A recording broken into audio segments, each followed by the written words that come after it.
សូមគោរពសម្ដេចនាយករដ្ឋមន្ត្រីហ៊ុនសែនសូមគោរពសម្ដេចអាយដាមលោកជំទាវអស់លោកបងប្អូនជនរួមជាតិទីស្នេហានិងជាទី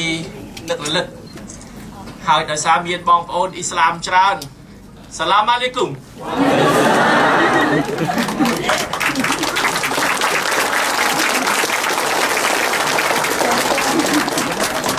ថ្ងៃនេះបងប្អូនទាំងអស់កំពុងតែចូលរួមក្នុងព្រឹត្តិការណ៍មួយដ៏អស្ចារ្យជាលើកទី1ហើយក្នុងប្រវត្តិសាស្ត្រប្រទេសកម្ពុជាហើយខ្ញុំជឿថាប្រទេសផ្សេងទៀតក៏មិនទាន់បានធ្វើដូចយើងបានសម្រេចថ្ងៃនេះឃើញមានវត្តមានសម្ដេចនាយករដ្ឋមន្ត្រីហ៊ុនសែនជាមួយនឹងប្រធានក្រុមតំណាងរាស្ត្រភាគតិចនៅរដ្ឋសភាមកអបអរសាទរវត្តមានបងប្អូន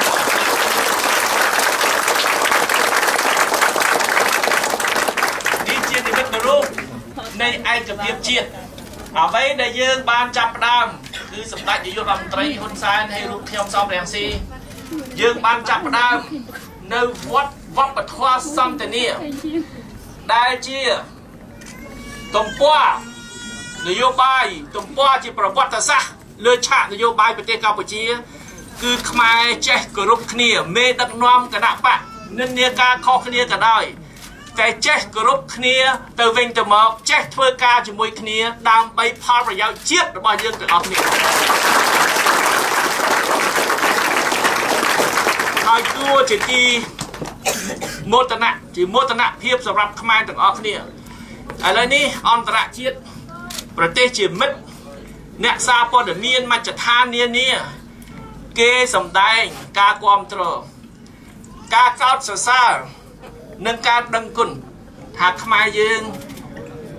ចេះរករូបមន្តមួយនិយាយគ្នាគោរពគ្នានាំមកនៅសុខសន្តិភាពបញ្ចប់ហើយបំបត្តិភាពតានតឹងមានប្រទេសជាច្រើនគេថាគេចង់យកប្រទេសកម្ពុជាជាគំរូ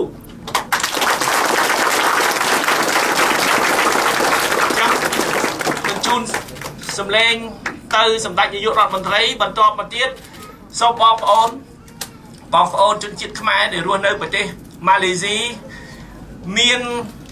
បញ្ហាអ្វីចង់ឲ្យរាជរដ្ឋាភិបាលជួយអន្តរាគមន៍ក្នុងជីវភាពរស់នៅរបស់បងប្អូនស្ថានភាពរស់នៅបងប្អូនស្ថានភាពការងារពីព្រោះជាឱកាសដ៏កម្រណាដែលប្រជាពលរដ្ឋសាមញ្ញមាននិស្សិតមានកម្មករមានពលករមានអ្នកធ្វើការតាមផ្ទះមានឱកាសជួបនាយករដ្ឋមន្ត្រីផ្ទាល់ថ្ងៃនេះចឹងបងប្អូនគុំនិយាយណាហើយមានវត្តមានសម្ដេចនរោត្តមអរុណរស្មី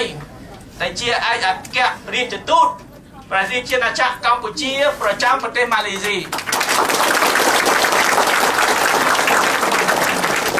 ចាំបងប្អូនមានកិត្តិយសធំណាស់ថ្ងៃនេះហើយមានសំណាងធំសំណាងបានជួបជាមួយថ្នាក់ដឹកនាំកម្ពុជាឯកអគ្គរដ្ឋទូតអ្នកដែលយើងអាចពឹងពាក់បានយើងគោរពហើយតែយើងពឹងពាក់បានពីព្រោះតួនាទីថ្នាក់ដឹកនាំប្រទេសគ្រប់ជាន់ថ្នាក់គឺបម្រើការពារផលប្រយោជន៍បងប្អូនមើលខុសត្រូវចំពោះសុវត្ថិភាពសុខុមាលភាពរបស់បងប្អូនអញ្ចឹងបងប្អូនទាំងអស់កុំញញើតអ្នកណាមានកដាស់ស្នាមរស់ស្របច្បាប់ក៏អត់ខ្លាចប៉ុន្តែអ្នកណាដែលអត់ស្របច្បាប់ក៏កុំខ្លាចដែរថ្ងៃនេះ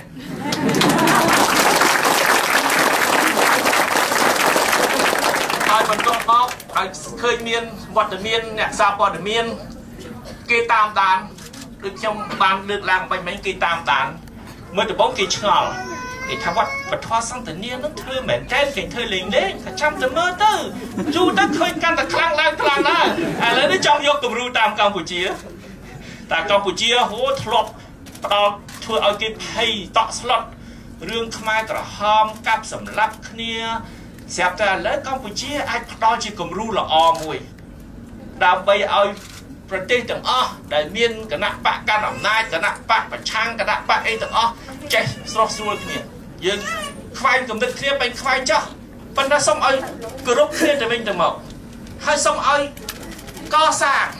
ចាប់ផ្ដើមឲ្យមានការទុកចិត្តគ្នាបង្កើតទំនុកទុកចិត្តបានអាចចាប់ផ្ដើមហើយពង្រឹងវប្បធម៌សន្តានានឹងអញ្ចឹងសូមអរគុណហើយសូមជូនសម្លេងទៅសម្ដេចនាយករដ្ឋមន្ត្រីហ៊ុនសែនសូមអរគុណ